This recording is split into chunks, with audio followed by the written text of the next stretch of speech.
Hello दोस्तों, कैसे हैं आप लोग। मैं प्रभास कुमार झा आप सभी का अपने चैनल पर स्वागत करता हूं। आज हम पढ़ेंगे संवैधानिक ढांचा, कॉन्स्टिट्यूशनल फ्रेमवर्क का हिस्टोरिकल बैकग्राउंड, ऐतिहासिक पृष्ठभूमि। कंपनी का शासन 1773 से 1858 तक, 1773 का रेगुलेटिंग एक्ट, 1784 का पिट्स इंडिया एक्ट, 1833 का चार्टर अधिनियम, 1853 का चार्टर अधिनियम और ताज का शासन 1858 से 1947 तक। भारत में ब्रिटिश 1600 ईस्वी में ईस्ट इंडिया कंपनी के रूप में व्यापार करने आए। महारानी एलिजाबेथ प्रथम के चार्टर द्वारा उन्हें भारत में व्यापार करने के विस्तृत अधिकार प्राप्त थे। कंपनी, जिसके कार्य अभी तक सिर्फ व्यापारिक कार्यों तक ही सीमित थे, ने 1765 में बंगाल, बिहार और उड़ीसा के दीवानी अर्थात राजस्व एवं दीवानी न्याय के अधिकार प्राप्त कर लिए। इसके तहत भारत में उनके क्षेत्रीय शक्ति बनने की प्रक्रिया प्रारंभ हुई। 1858 में सिपाही विद्रोह के परिणाम स्वरूप ब्रिटिश ताज ने भारत के शासन का उत्तरदायित्व प्रत्यक्षतः अपने हाथों में ले लिया। यह शासन 15 अगस्त 1947 में भारत की स्वतंत्रता प्राप्ति तक अनवरत रूप से जारी रहा। स्वतंत्रता मिलने के साथ ही संविधान की आवश्यकता महसूस हुई। 1934 में एम.एन. रॉय भारत के साम्यवाद आंदोलन के प्रणेता के दिए सुझाव को अमल में लाने के उद्देश्य से 1946 में एक संविधान सभा का गठन किया गया और 26 जनवरी 1950 को संविधान अस्तित्व में आया। यद्यपि संविधान और राज्य व्यवस्था की अनेक विशेषताएं ब्रिटिश शासन से ग्रहण की गई थी, तथापि ब्रिटिश शासन में कुछ घटनाएं ऐसी थी जिनके कारण ब्रिटिश शासित भारत में सरकार और प्रशासन की विधिक रूपरेखा निर्मित की गई। इन घटनाओं ने हमारे संविधान और राजतंत्र पर गहरा प्रभाव छोड़ा। कंपनी का शासन 1773 से 1858 तक। 1773 का रेगुलेटिंग एक्ट। इस अधिनियम का अत्यधिक संवैधानिक महत्व है। पहला, भारत में ईस्ट इंडिया कंपनी के कार्यों को नियमित और नियंत्रित करने की दिशा में ब्रिटिश सरकार द्वारा उठाया गया यह पहला कदम था। दूसरा, इसके द्वारा पहली बार कंपनी के प्रशासनिक और राजनीतिक कार्य को मान्यता मिली। और तीसरा, इसके द्वारा भारत के केंद्रीय प्रशासन की नींव रखी गई। अधिनियम की विशेषताएं। इस अधिनियम द्वारा बंगाल के गवर्नर को बंगाल का गवर्नर जनरल पद नाम दिया गया एवं उसकी सहायता के लिए एक 4 सदस्यीय कार्यकारी परिषद का गठन किया गया। उल्लेखनीय है कि ऐसे पहले गवर्नर लॉर्ड वारेन हेस्टिंग्स थे। दूसरा, इसके द्वारा मद्रास एवं बंबई के गवर्नर बंगाल के गवर्नर जनरल के अधीन हो गए, जबकि पहले सभी प्रेसिडेंसियों के गवर्नर एक दूसरे से अलग थे। तीसरा, अधिनियम के अंतर्गत कलकत्ता में 1774 में एक उच्चतम न्यायालय की स्थापना की गई, जिसमें मुख्य न्यायाधीश और 3 अन्य न्यायाधीश थे। चौथा, इसके तहत कंपनी के कर्मचारियों को निजी व्यापार करने और भारतीय लोगों से उपहार व रिश्वत लेना प्रतिबंधित कर दिया गया। पांचवा, इस अधिनियम के द्वारा ब्रिटिश सरकार का कोर्ट ऑफ डायरेक्टर्स मतलब कंपनी की गवर्निंग बॉडी के माध्यम से कंपनी पर नियंत्रण सशक्त हो गया। इसे भारत में इसके राजस्व, नागरिक और सैन्य मामलों की जानकारी ब्रिटिश सरकार को देना आवश्यक कर दिया गया। 1784 का Pitt's India act. Regulating act 1773 की कमियों को दूर करने के लिए ब्रिटिश संसद ने एक संशोधित अधिनियम 1781 में पारित किया, जिसे एक्ट ऑफ सेटलमेंट के नाम से जाना जाता है। इसके बाद एक अन्य महत्वपूर्ण अधिनियम पिट्स इंडिया एक्ट 1784 अस्तित्व में आया। अधिनियम की विशेषताएं। पहली, इसने कंपनी के राजनीतिक और वाणिज्यिक कार्यों को अलग-अलग कर दिया। दूसरा, इसने निदेशक मंडल को कंपनी के व्यापारिक मामलों के अधीक्षण की अनुमति तो दे दी, लेकिन राजनैतिक मामलों के प्रबंधन के लिए नियंत्रण बोर्ड मतलब बोर्ड ऑफ कंट्रोल नाम से एक नए निकाय का गठन कर दिया। इस प्रकार द्वैध शासन की व्यवस्था का शुभारंभ किया गया। तीसरा, नियंत्रण बोर्ड को यह शक्ति थी कि वह ब्रिटिश नियंत्रित भारत में सभी नागरिक, सैन्य, सरकार व राजस्व गतिविधियों का अधीक्षण एवं नियंत्रण करे। इस प्रकार यह अधिनियम दो कारणों से महत्वपूर्ण था। पहला, भारत में कंपनी के अधीन क्षेत्र को पहली बार ब्रिटिश अधिपत्य का क्षेत्र कहा गया। दूसरा, ब्रिटिश सरकार को भारत में कंपनी के कार्यों एवं इसके प्रशासन पर पूर्ण नियंत्रण प्रदान किया गया। 1833 का चार्टर अधिनियम ब्रिटिश भारत के केंद्रीकरण की दिशा में यह अधिनियम निर्णायक कदम था। इस अधिनियम की विशेषताएं: पहली, इसने बंगाल के गवर्नर जनरल को भारत का गवर्नर जनरल बना दिया, जिसमें सभी नागरिक और सैन्य शक्तियां निहित थी। इस प्रकार इस अधिनियम ने पहली बार एक ऐसी सरकार का निर्माण किया जिसका ब्रिटिश कब्जे वाले संपूर्ण भारतीय क्षेत्र पर पूर्ण नियंत्रण था।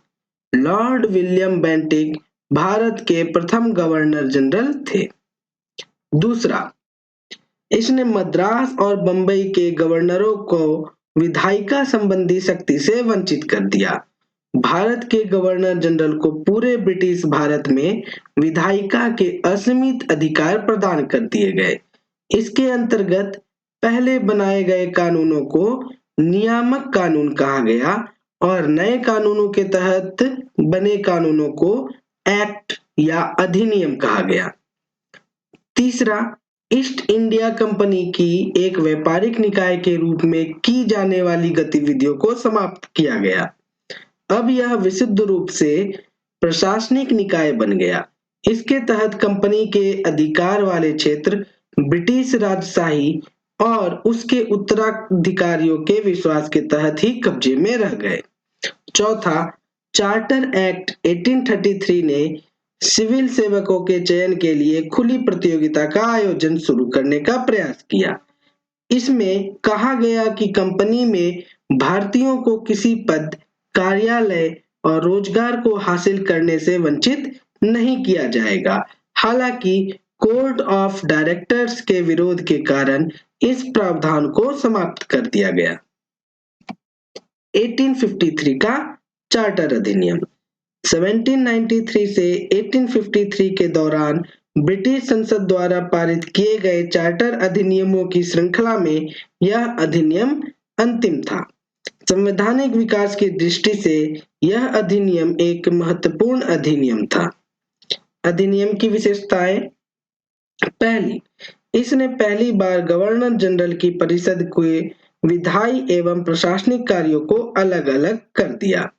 इसके तहत परिषद में 6 नए पार्षद और जोड़े गए। इन्हें विधान पार्षद कहा गया। दूसरे शब्दों में, इसने गवर्नर जनरल के लिए नई विधान परिषद का गठन किया, जिसे भारतीय विधान परिषद कहा गया और केंद्रीय विधान परिषद कहा गया। परिषद की इस शाखा ने छोटी संसद की तरह कार्य किया। इसमें वही प्रक्रियाएं अपनाई गई जो ब्रिटिश संसद में अपनाई जाती थी। इस प्रकार विधायिका को पहली बार सरकार के विशेष कार्य के रूप में जाना गया, जिसके लिए विशेष मशीनरी और प्रक्रिया की जरूरत थी। दूसरा, इसने सिविल सेवकों की भर्ती एवं चयन हेतु खुली प्रतियोगिता व्यवस्था का शुभारंभ किया। इस प्रकार विशिष्ट सिविल सेवा भारतीय नागरिकों के लिए खोल दी गई और इसके लिए 1854 में भारतीय सिविल सेवा के संबंध में मैकाले समिति की नियुक्ति की गई। इसने पहले कंपनी के शासन को विस्तारित कर दिया और भारतीय क्षेत्र को इंग्लैंड राजशाही के विश्वास के तहत कब्जे में रखने का अधिकार दिया। लेकिन पूर्व अधिनियमों के विपरीत इसमें किसी निश्चित समय का निर्धारण नहीं किया गया। इससे स्पष्ट था कि संसद द्वारा कंपनी का शासन किसी भी समय समाप्त किया जा सकता था। चौथा, इसने प्रथम बार भारतीय केंद्रीय विधान परिषद में स्थानीय प्रतिनिधित्व प्रारंभ किया। गवर्नर जनरल की परिषद में 6 नए सदस्यों में से 4 का चुनाव बंगाल, मद्रास, बम्बई और आगरा की स्थानीय प्रांतीय सरकारों द्वारा किया जाना था।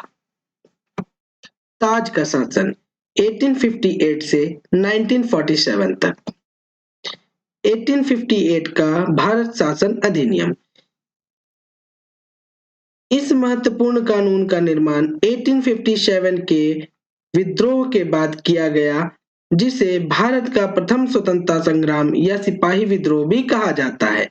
भारत के शासन को अच्छा बनाने वाला अधिनियम नाम से प्रसिद्ध इस कानून ने ईस्ट इंडिया कंपनी को समाप्त कर दिया और गवर्नरों, क्षेत्रों और राजस्व संबंधी शक्तियां ब्रिटिश राजशाही को हस्तांतरित कर दी। अधिनियम की विशेषताएं। पहली, इसके तहत भारत का शासन सीधे महारानी विक्टोरिया के अधीन चला गया। गवर्नर जनरल का पदनाम बदलकर भारत का वायसराय कर दिया गया। वायसराय भारत में ब्रिटिश ताज का प्रत्यक्ष प्रतिनिधि बन गया। लॉर्ड कैनिंग भारत के प्रथम वायसराय बने। दूसरा, इस अधिनियम ने नियंत्रण बोर्ड और निदेशक कोर्ट समाप्त कर भारत में शासन की द्वैध प्रणाली समाप्त कर दी। तीसरा, एक नए पद भारत के राज्य सचिव का सृजन किया गया, जिसमें भारतीय प्रशासन पर संपूर्ण नियंत्रण की शक्ति निहित थी। यह सचिव ब्रिटिश कैबिनेट का सदस्य था और ब्रिटिश अंततः संसद के प्रति उत्तरदायी था। चौथा, भारत सचिव की सहायता के लिए 15 सदस्यीय परिषद का गठन किया गया, जो एक सलाहकार समिति थी। परिषद का अध्यक्ष भारत सचिव को बनाया गया। पांचवा, इस कानून के तहत भारत सचिव की परिषद का गठन किया गया, जो एक निगमित निकाय थी और जिसे भारत और इंग्लैंड में मुकदमा करने का अधिकार था। इस पर भी मुकदमा किया जा सकता था। 1858 के कानून का प्रमुख उद्देश्य प्रशासनिक मशीनरी में सुधार था, जिसके माध्यम से इंग्लैंड में भारतीय सरकार का अधीक्षण और उसका नियंत्रण हो सकता था। इसने भारत में प्रचलित शासन प्रणाली में कोई विशेष परिवर्तन नहीं किया। 1861, 1892 और 1909 के भारत परिषद अधिनियम। 1857 की महान क्रांति के बाद ब्रिटिश सरकार ने महसूस किया कि भारत में शासन चलाने के लिए भारतीयों का सहयोग लेना आवश्यक है। इस सहयोग नीति के तहत ब्रिटिश संसद ने 1861, 1892 और 1909 में 3 नए अधिनियम पारित किए। 1861 का भारत परिषद अधिनियम भारतीय संवैधानिक और राजनीतिक इतिहास में एक महत्वपूर्ण अधिनियम था। 1861 के भारत परिषद अधिनियम की विशेषताएं। पहली, इसके द्वारा कानून बनाने की प्रक्रिया में भारतीय प्रतिनिधियों को शामिल करने की शुरुआत हुई। इस प्रकार वायसराय कुछ भारतीयों को विस्तारित परिषद में गैर सरकारी सदस्यों के रूप में नामांकित कर सकता था। 1862 में लॉर्ड कैनिंग ने 3 भारतीय, बनारस के राजा, पटियाला के महाराजा और सर दिनकर राव को विधान परिषद में मनोनीत किया। दूसरा, इस अधिनियम ने मद्रास और बंबई प्रेसिडेंसियों को विधायी शक्तियां पुनः देकर विकेंद्रीकरण की प्रक्रिया की शुरुआत की। इस प्रकार इस अधिनियम ने रेगुलेटिंग एक्ट 1773 के द्वारा शुरू हुई केंद्रीकरण की प्रवृत्ति को उलट दिया और 1833 के चार्टर अधिनियम के साथ ही अपने चरम पर पहुंच गया। इस विधायी विकास की नीति के कारण 1937 तक प्रांतों में संपूर्ण आंतरिक स्वायत्तता हासिल हो गई। तीसरा, बंगाल, उत्तर पश्चिम सीमा प्रांत और पंजाब में क्रमशः 1862, 1866 और 1897 में विधान परिषदों का गठन हुआ। चौथा, इसने वायसराय को परिषद के में कार्य संचालन के लिए अधिक नियम और आदेश बनाने की शक्तियां प्रदान की। इसने लॉर्ड कैनिंग द्वारा 1859 में प्रारंभ की गई पोर्टफोलियो प्रणाली को भी मान्यता दी। इसके अंतर्गत वायसराय की परिषद का एक सदस्य एक या अधिक सरकारी विभागों का प्रभारी बनाया जा सकता था तथा उसे इस विभाग में काउंसिल की ओर से अंतिम आदेश पारित करने का अधिकार था। पांचवा, इसने वायसराय को आपातकाल में बिना काउंसिल की संतुति के अध्यादेश जारी करने के लिए अधिकृत किया। ऐसे अध्यादेश की अवधि मात्र 6 महीने होती थी।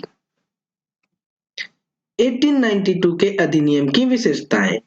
पहली, इसके माध्यम से केंद्रीय और प्रांतीय विधान परिषदों में अतिरिक्त मतलब गैर सरकारी सदस्यों की संख्या बढ़ाई गई। हालांकि बहुमत सरकारी सदस्यों का ही रहता था। दूसरा, इसने विधान परिषदों के कार्यों में वृद्धि कर उन्हें बजट पर बहस करने और कार्यपालिका के प्रश्नों का उत्तर देने के लिए अधिकृत किया। तीसरा, इसमें केंद्रीय विधान परिषद और बंगाल चैम्बर्स ऑफ कॉमर्स में गैर सरकारी सदस्यों के नामांकन के लिए वायसराय की शक्तियों का प्रावधान था। इसके अलावा प्रांतीय विधान परिषदों में गवर्नर को जिला परिषद, नगर पालिका, विश्वविद्यालय, व्यापार संघ, जमींदारों और चैम्बर ऑफ कॉमर्स की सिफारिशों पर गैर सरकारी सदस्यों को नियुक्त करने की शक्तियां थी। इस अधिनियम ने केंद्रीय और प्रांतीय विधान परिषदों दोनों में गैर सरकारी सदस्यों की नियुक्ति के लिए एक समिति और परोक्ष रूप से चुनाव का प्रावधान किया। हालांकि चुनाव शब्द का अधिनियम में प्रयोग नहीं हुआ था। इसे निश्चित निकायों की सिफारिश पर की जाने वाली नामांकन की प्रक्रिया कहा गया। 1909 के अधिनियम की विशेषताएं।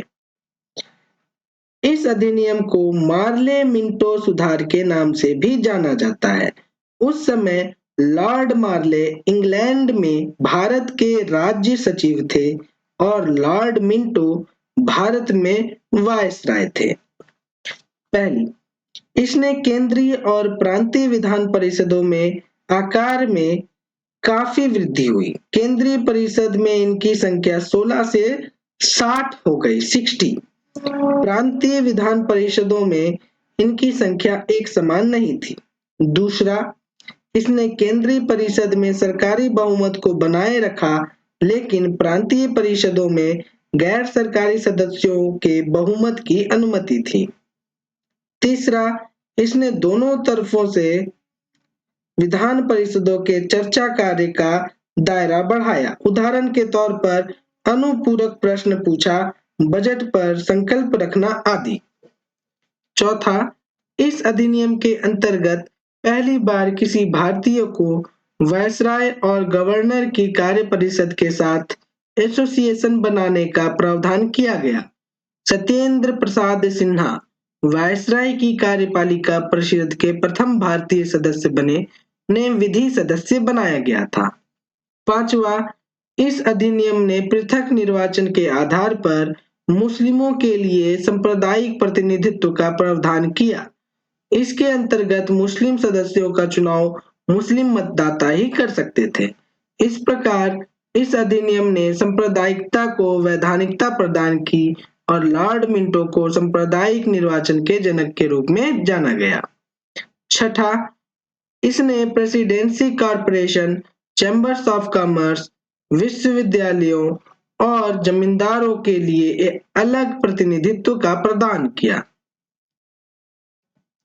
भारत शासन अधिनियम 1919 20 अगस्त 1917 को ब्रिटिश सरकार ने पहली बार घोषित किया कि उसका उद्देश्य भारत में क्रमिक रूप से उत्तरदायी सरकार की स्थापना करना था। क्रमिक रूप से 1919 में भारत शासन अधिनियम बनाया गया जो 1921 से लागू हुआ। इस कानून को मार्टेंग-चेम्सफोर्ड सुधार भी कहा जाता है। मार्टेंग भारत के राज्य सचिव थे, जबकि चेम्सफोर्ड भारत के वायसराय थे। अधिनियम की विशेषताएं: पहली, केंद्रीय और प्रांतीय विषयों की सूची की पहचान कर एवं उन्हें पृथक कर राज्यों पर केंद्रीय नियंत्रण कम किया गया। केंद्रीय और प्रांतीय विधान परिषदों को अपनी सूचियों के विषयों पर विधान बनाने का अधिकार प्रदान किया गया, लेकिन सरकार का ढांचा केंद्रीय और एकात्मक ही बना रहा। दूसरा, इसने प्रांतीय विषयों को पुनः दो भागों में विभक्त किया, हस्तांतरित और आरक्षित। हस्तांतरित विषयों पर गवर्नर का शासन होता था और इस कार्य में वह उन मंत्रियों की सहायता लेता था जो विधान परिषद के प्रति उत्तरदायी थे। दूसरी ओर आरक्षित विषयों पर गवर्नर कार्यपालिका परिषद की सहायता से शासन करता था, जो विधान परिषद के प्रति उत्तरदायी नहीं था। शासन की इस दोहरी व्यवस्था को द्वैध शासन, यूनानी शब्द डाइआर्की से व्युत्पन्न व्यवस्था कहा गया। हालांकि यह व्यवस्था काफी हद तक असफल ही रही। तीसरा, इस अधिनियम ने पहली बार देश में द्विसदनीय व्यवस्था और प्रत्यक्ष निर्वाचन की व्यवस्था प्रारंभ की। इस प्रकार भारतीय विधान परिषद के स्थान पर द्विसदनीय व्यवस्था यानी राज्यसभा और लोकसभा का गठन किया गया। दोनों सदनों में बहुसंख्यक सदस्यों को प्रत्यक्ष निर्वाचन के माध्यम से निर्वाचित किया जाता था। चौथा, इसके अनुसार वायसराय की कार्यकारी परिषद के 6 सदस्यों में से कमांडर इन चीफ को छोड़कर 3 सदस्यों का भारतीय होना आवश्यक था। पांचवा, इसने सांप्रदायिक आधार पर सिखों, भारतीय ईसाइयों, आंग्ल भारतीयों और यूरोपियों के लिए भी पृथक निर्वाचन के सिद्धांत को विस्तारित कर दिया। छठा, इस कानून ने संपत्ति कर या शिक्षा के आधार पर सीमित संख्या के लोगों को मताधिकार प्रदान किया। सातवां, इस कानून में लंदन में भारत के उच्चायुक्त के कार्यालय का सृजन किया और अब तक भारत सचिव द्वारा किए जा रहे कुछ कार्यों को उच्चायुक्त को हस्तांतरित कर दिया गया। आठवां, इससे एक लोक सेवा आयोग का गठन किया गया। अतः 1926 में सिविल सेवकों की भर्ती के लिए केंद्रीय लोक सेवा आयोग का गठन किया गया। इसने पहली बार केंद्रीय बजट को राज्यों के बजट से अलग कर दिया और राज्य विधानसभाओं को अपना बजट स्वयं बनाने के लिए अधिकृत कर दिया। 10वां, इसके अंतर्गत एक वैधानिक आयोग का गठन किया गया, जिसका कार्य 10 वर्ष बाद जांच करने बाद अपनी रिपोर्ट प्रस्तुत करना था। साइमन आयोग, ब्रिटिश सरकार ने नवंबर 1927 में यानी निर्धारित समय से 2 वर्ष पहले ही नए संविधान में भारत की स्थिति का पता लगाने के लिए सर जॉन साइमन के नेतृत्व में 7 सदस्यीय वैधानिक आयोग के गठन की घोषणा की। आयोग के सभी सदस्य ब्रिटिश थे, इसलिए सभी दलों ने इसका बहिष्कार किया। आयोग ने 1930 में अपनी रिपोर्ट पेश की तथा द्वैध शासन प्रणाली, राज्यों में सरकारों का विस्तार, ब्रिटिश सरकार भारत के संघ की स्थापना एवं सांप्रदायिक निर्वाचन व्यवस्था को जारी रखने आदि की सिफारिशें की। आयोग के प्रस्तावों पर विचार करने के लिए ब्रिटिश सरकार ने ब्रिटिश भारत और भारतीय रियासतों के प्रतिनिधियों के साथ 3 गोलमेज सम्मेलन किए। इन सम्मेलनों में हुई चर्चा के आधार पर संवैधानिक सुधारों पर एक श्वेत पत्र तैयार किया गया। जिसे विचार के लिए ब्रिटिश संसद ने संयुक्त प्रवर समिति के समक्ष रखा गया। इस समिति की सिफारिशों को कुछ संशोधनों के साथ भारत परिषद अधिनियम 1935 में शामिल कर दिया गया। सांप्रदायिक अवार्ड। ब्रिटिश प्रधानमंत्री रैमजे मैकडॉनल्ड ने अगस्त 1932 में अल्पसंख्यकों के प्रतिनिधित्व पर एक योजना की घोषणा की। इसे कम्युनल अवार्ड या सांप्रदायिक अवार्ड के नाम से जाना गया है। अवार्ड ने न सिर्फ मुस्लिमों, सिख, ईसाई, यूरोपियों और आंग्ल भारतीयों के लिए अलग निर्वाचन व्यवस्था का विस्तार किया, बल्कि इसे दलितों के लिए भी विस्तारित कर दिया गया। दलितों के लिए अलग निर्वाचन व्यवस्था से गांधी बहुत व्यथित हुए और उन्होंने अवार्ड में संशोधन के लिए पूना की यरवदा जेल में अनशन प्रारंभ कर दिया। अंततः कांग्रेस नेताओं ने और दलित नेताओं के बीच एक समझौता हुआ, जिसे पूना समझौता के नाम से जाना गया। इसमें संयुक्त हिंदू निर्वाचन व्यवस्था को बनाए रखा गया और दलितों के लिए स्थान भी आरक्षित कर दिए गए। भारत शासन अधिनियम 1935। यह अधिनियम भारत में पूर्ण उत्तरदायी सरकार के गठन में एक मील का पत्थर साबित हुआ।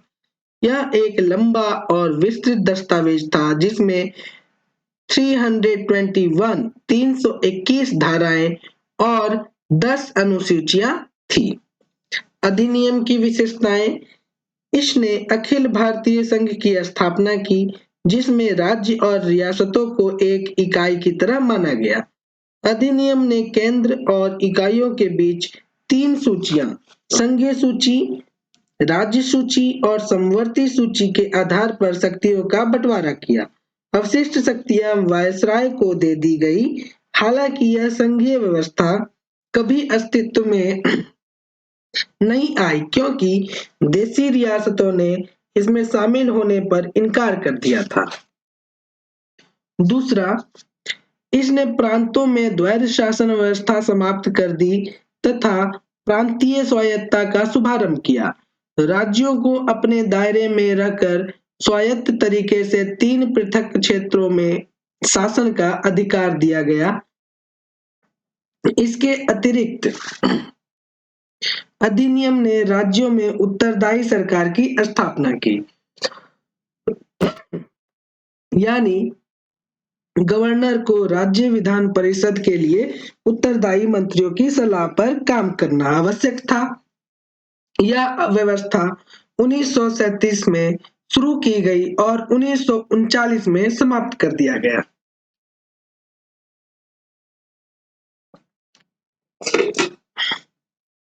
तीसरा, इसने केंद्र में द्वैध शासन प्रणाली का शुभारंभ किया।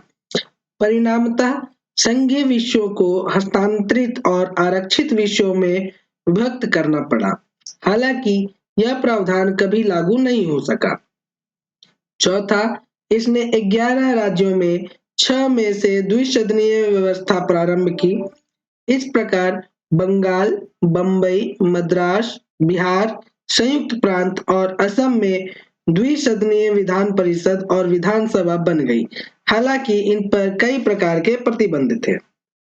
पांचवा, इसने दलित जातियों, महिलाओं और मजदूर वर्ग के लिए अलग से निर्वाचन का व्यवस्था कर सांप्रदायिक प्रतिनिधित्व व्यवस्था का विस्तार किया। छठा, इसने भारतीय शासन अधिनियम 1858 द्वारा स्थापित भारतीय परिषद को समाप्त कर दिया। इंग्लैंड में भारत सचिव को सलाहकारों की टीम मिल गई। सातवां, इसने मताधिकार का विस्तार किया। लगभग 10% जनसंख्या को मत का अधिकार मिल गया, मतलब वोट देने का अधिकार मिल गया। इसके अंतर्गत देश की मुद्रा और साख पर नियंत्रण के लिए भारतीय रिजर्व बैंक की स्थापना की गई। 9वां, इसने न केवल संघीय लोक सेवा आयोग की स्थापना की, बल्कि प्रांतीय सेवा आयोग और 2 या अधिक राज्यों के लिए संयुक्त सेवा आयोग की स्थापना भी की। 10वां, इसके तहत 1937 में संघीय न्यायालय की स्थापना हुई। भारतीय स्वतंत्रता अधिनियम 1947। 20 फरवरी 1947 को ब्रिटिश प्रधानमंत्री क्लीमेंट एटली ने घोषणा की कि 30 जून 1947 को भारत में ब्रिटिश शासन समाप्त हो जाएगा। इसके बाद सत्ता उत्तरदायी भारतीय हाथों में सौंप दी जाएगी। इस घोषणा पर मुस्लिम लीग ने आंदोलन किया और भारत के विभाजन की बात कही। 30 जून 1947 को ब्रिटिश सरकार ने फिर स्पष्ट किया कि 1946 में गठित संविधान सभा द्वारा बनाया गया संविधान उन क्षेत्रों में लागू नहीं होगा जो इसे स्वीकार नहीं करेंगे। उसी दिन 3 जून 1947 को वायसराय लॉर्ड माउंटबेटन ने विभाजन की योजना पेश की, जिसे माउंटबेटन योजना कहा गया। इस योजना को कांग्रेस और मुस्लिम लीग ने स्वीकार कर लिया। इस प्रकार भारतीय स्वतंत्रता अधिनियम 1947 1947 बनकर उसे लागू कर दिया गया। अधिनियम की विशेषताएं: पहली, इसने भारत में ब्रिटिश राज समाप्त कर 15 अगस्त 1947 को इसे स्वतंत्र और संप्रभु राष्ट्र घोषित कर दिया। दूसरा, इसने भारत का विभाजन कर 2 स्वतंत्र डोमिनियनों संप्रभु राष्ट्र भारत और पाकिस्तान का सृजन किया, जिन्हें ब्रिटिश राष्ट्रमंडल से अलग होना की स्वतंत्रता थी। तीसरा, इसने वायसराय का पद समाप्त कर दिया और उसके स्थान पर दोनों डोमिनियनों राज्यों के गवर्नर जनरल पद का सृजन किया, जिसकी नियुक्ति नए राष्ट्र की कैबिनेट की सिफारिश पर ब्रिटेन के ताज को करनी थी। इन पर ब्रिटेन की सरकार का कोई नियंत्रण नहीं होना था। चौथा, इसने दोनों डोमिनियन राज्यों संविधान सभाओं को अपने देश का संविधान बनाने और उसके लिए किसी भी देश के संविधान को अपनाने की शक्ति दी। सभाओं को यह भी शक्ति थी कि वे किसी भी ब्रिटिश कानून को समाप्त करने के लिए कानून बना सकती थी, यहाँ तक कि उन्हें स्वतंत्रता अधिनियम को निरस्त करने का भी अधिकार था। पांचवा, इसने दोनों डोमिनियन राज्यों की संविधान सभाओं को यह शक्ति प्रदान की कि वे नए संविधान का निर्माण एवं कार्यान्वित होने तक अपने अपने संबंधित क्षेत्रों के लिए विधानसभा बना सकती थी। 15 अगस्त 1947 के बाद ब्रिटिश संसद ने पारित हुआ कोई भी अधिनियम दोनों डोमिनियनों पर तब तक लागू नहीं होगा जब तक दोनों डोमिनियन इस कानून को मानने के लिए कानून नहीं बना लेंगे। छठा, इन कानून ने ब्रिटेन में भारत सचिव का पद समाप्त कर दिया। इसकी सभी शक्तियां राष्ट्रमंडल मामलों के राज्य सचिव को हस्तांतरित कर दी गई। सातवां, इसने 15 अगस्त 1947 को भारतीय रियासतों पर ब्रिटिश संप्रभुता की समाप्ति की घोषणा की। इसके साथ ही आदिवासी क्षेत्र समझौता संबंधी पर भी ब्रिटिश हस्तक्षेप समाप्त हो गया। आठवां, इसने भारतीय रियासतों को यह स्वतंत्रता दी कि वे चाहे तो भारत डोमिनियन या पाकिस्तान डोमिनियन के साथ मिल सकती हैं या स्वतंत्र रह सकती हैं। नौवां, इस अधिनियम ने नया संविधान बनाने तक प्रत्येक डोमिनियन में शासन संचालित करने एवं भारत शासन अधिनियम 1935 के तहत उनकी प्रांतीय सभाओं में सरकार चलाने की व्यवस्था की। हालांकि दोनों डोमिनियन राज्यों को इस कानून में सुधार करने का अधिकार था। 10वां, इसने ब्रिटिश शासक को विधायकों पर मताधिकार और उन्हें स्वीकृत करने के लिए अधिकार से वंचित कर दिया। हालांकि ब्रिटिश शासक के नाम पर गवर्नर जनरल को किसी भी विधेयक को स्वीकार करने का अधिकार प्राप्त था। 11वां, इसके अंतर्गत भारत के गवर्नर जनरल एवं प्रांतीय गवर्नरों के राज्यों का संवैधानिक प्रमुख नियुक्त किया गया। इन्हें सभी मामलों पर राज्यों के मंत्रिपरिषद के परामर्श पर कार्य करना होता था। 12वां, इसने शाही उपाधि से भारत का सम्राट शब्द समाप्त कर दिया। 13वां, इसने भारत के राज्य सचिव द्वारा सिविल सेवा में नियुक्तियां करने और पदों में आरक्षण करने की प्रणाली समाप्त कर दी। 15 अगस्त 1947 से पूर्व के सिविल सेवा कर्मचारियों को वही सुविधाएं मिलती रहीं जो उन्हें पहले मिलती थी। 14-15 अगस्त 1947 की मध्य रात्रि को भारत में ब्रिटिश शासन का अंत हो गया और समस्त शक्तियां दो नए स्वतंत्र डोमिनियन भारत और पाकिस्तान को हस्तांतरित कर दी गई। लॉर्ड माउंटबेटन नए डोमिनियन भारत के प्रथम गवर्नर जनरल बने।